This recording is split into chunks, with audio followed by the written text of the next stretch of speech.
Hey everyone, welcome to my channel. My name's Lee. You're watching Dark Roots Creations, and this is my October TBR.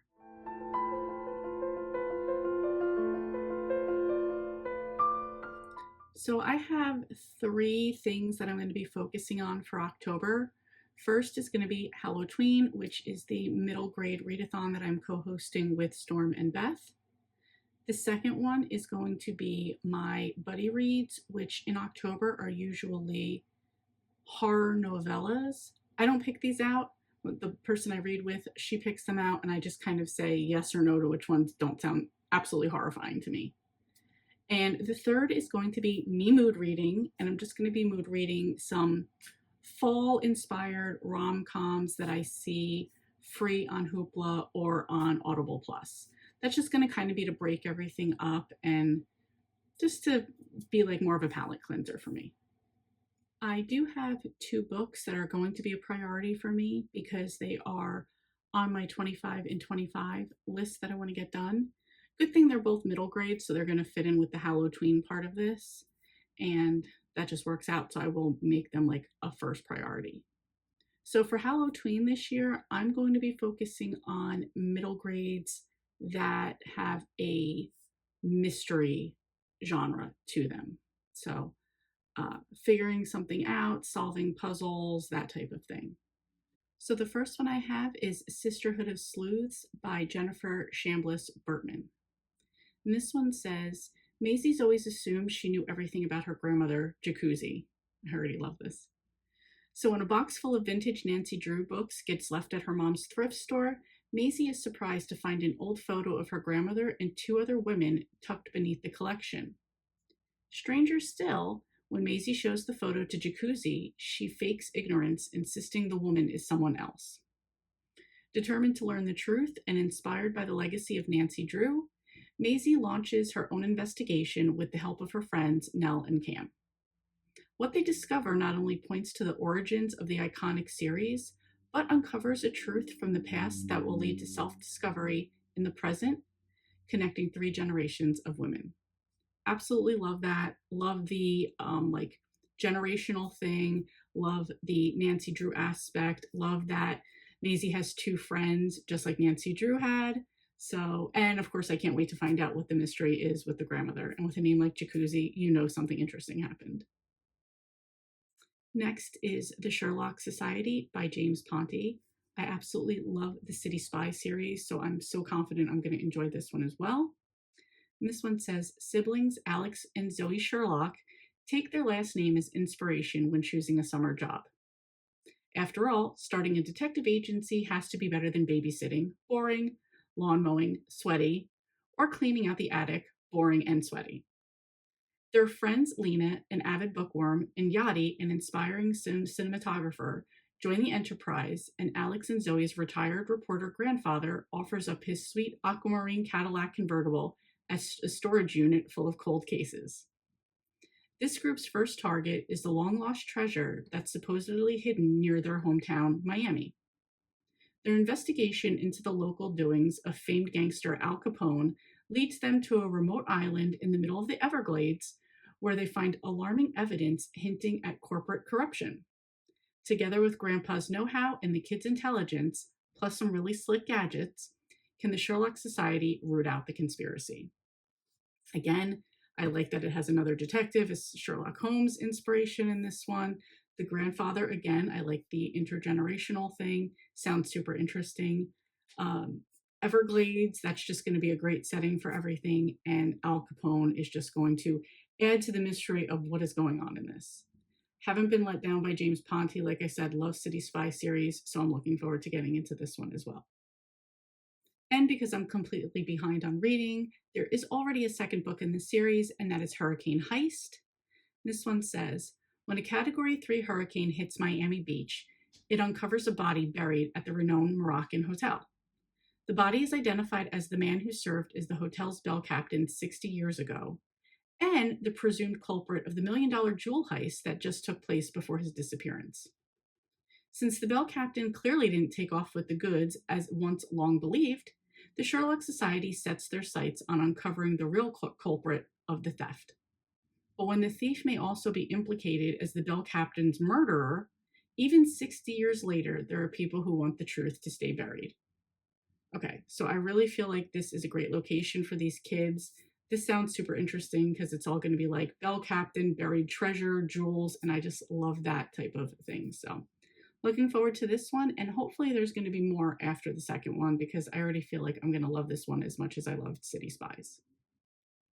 Okay, next I have another series that has 2 books already out in it, so I'm late to the game, but very curious for this one. This one is called The Last Hope School for Magical Delinquents by Nikki Pau Preto. I hope I'm saying that right. And this one says this is perfect for fans of the School of Good and Evil and the Witchlings. And it says Lavinia Vin Lucas is out of control and out of options. Stranded by her parents, who would rather use their average magical abilities to study dung beetles than raise her, Vin's been on her own for years. But she's never been able to corral her own powerful, unpredictable magic. After years of detention, suspension, and expulsion from magic schools far and wide, she's now being sent to the Last Hope School for Magical Delinquents. If she gets expelled, it's the end of the line. Now Vin is determined to behave, except no one at Last Hope seems to want her to. Her new teachers, particularly the school's kind headmistress, pushes her to explore her magic, and her mischievous classmates delight in every accident. And all the while, a mysterious fire sprite, a suspicious instructor, and an overwhelming ability might just sabotage Vin. But for the first time, she's not alone. So when a former student begins attacking the school, Vin must question just how much she knows about the headmistress and her new home. Is this place worth saving? And are her budding abilities and every trick, trap, and deception in her friend's delinquent arsenal enough to protect Last Hope? So this cover definitely has that like Misfits look on it.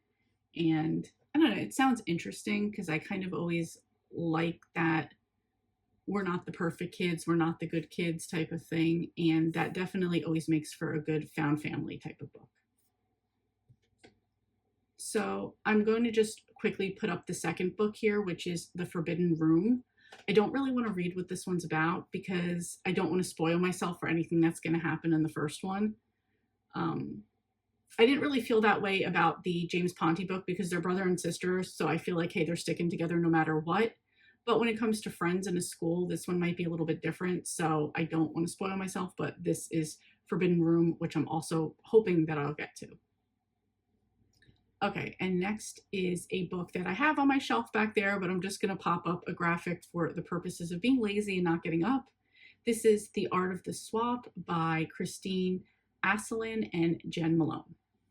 And this one said, 2 girls trade places in time to solve a legendary art heist across 2 centuries. As the daughter of a caretaker for a mansion-turned-museum, 12-year-old Hannah Jordan has spent nearly all of her life steeped in the history of the Gilded Age of Newport, Rhode Island. The Elms, the mansion where her dad works, and they both live, is one of the most esteemed historical properties on the famed Bellevue Avenue. Mysterious legends and priceless artifacts clutter every inch of the marble floors and golden walls, but Hannah is most drawn to the reproduction portrait of Maggie Dunlop, the 12-year-old subject of a famous painting stolen in a legendary art heist on the day of its scheduled unveiling in 1905. Hannah dreams of how glamorous life must have been for the young oil heiress, Maggie, at the turn of the century, but she never expects she'll have a chance to experience it herself, until a day a mysterious mirror allows the 2 girls to change places in time. In 1905, Hannah races to stop the art heist from happening, something she's convinced will allow the girls to trade back in their own eras, while in current times, Maggie is getting hilarious introduction to the modern digital age and a new perspective on women's roles in society, while reveling in the best invention of all, sweatpants. So long corsets. As the hours tick off to the recorded moment of the legendary art heist, something's not adding up. Can the girls work together against time and across it to set things right, or will their temporary swap become a permanent trade? This sounds super cute, and if you don't already know, I have such a love for Newport, Rhode Island and the Golden Age and the mansions there. I've been there quite a few times. I'm like such a history nerd when it comes to that stuff. I've read other books on the topic and just really enjoy that whole thing. So this was recommended to me. This was also sent to me. Thank you, Kat from Kat's Novel Adventure, for sending this to me. Yeah, I'm looking forward to this one. I also love a good heist story, so this is just right up my alley and perfect for Halloween. Okay, next up, which comes out at the end of September, is A Box Full of Murders by Janice Hallett. And this says, when siblings Ava and Luke discover a mysterious notebook in their dad's attic, they are instantly intrigued. And as they read through the letters, diary entries, newspaper cuttings, and notarized secret codings, they realize that a decades-old, still unsolved murder case is unfolding right in front of them. Determined to discover what really happened, Ava and Luke turn detective and try to crack the case. But soon they realize that the killer might still be out there and might be closer than you think. You know the facts, you have all the clues, can you solve the mystery before they do? So I have read a few other books by Janice Hallett, and this is kind of how she does things. She presents the mystery through different mixed media, and it's usually two other people, detectives, figuring it out along with you. You're getting the clues as they are, and you're kind of figuring it out with them. I've never seen her do this in middle grade, so I am looking forward to doing this one, and it definitely sounds interesting. And this next one, I want to thank Storm from Storm Reads for bringing this to my attention. This one is Grady Jones and the Great Detective Game by Carrie Douglas Dye. And this says, Glass Onion meets Escape from Mr. Lemoncello's Library in this twisty, laugh-out-loud middle-grade mystery about an inexperienced detective who plans to solve a local murder to achieve greatness. That's literally all I've read about this, because I love Glass Onion. I love that series, and Escape from Mr. Lemoncello's Library, the Mr. Lemoncello series, is absolutely one of my favorite middle grade series of all time. That's all I know. I'm not even going to read anything else about it because I'm just interested based off of that. So that's what I have for middle grade for Halloween. Like I said, the other things I have are buddy reads. I don't know what they're going to be yet. I usually get those toward the end of September, beginning of October, or sometimes just as we're going on. They're novellas, so sometimes we just go week to week with them. And the other thing is going to be the mood reads for like fall rom-coms, and those again are usually just for me picked on a whim. Mood reading is not something I often do, but when I do, it is very spontaneous like that. So you'll hear about those in the wrap up at the end, but that's all I have right now. Let me know what you guys are reading for October, if you've read any of these, if you're interested in any of these, and if not, what you're most looking forward to reading in October.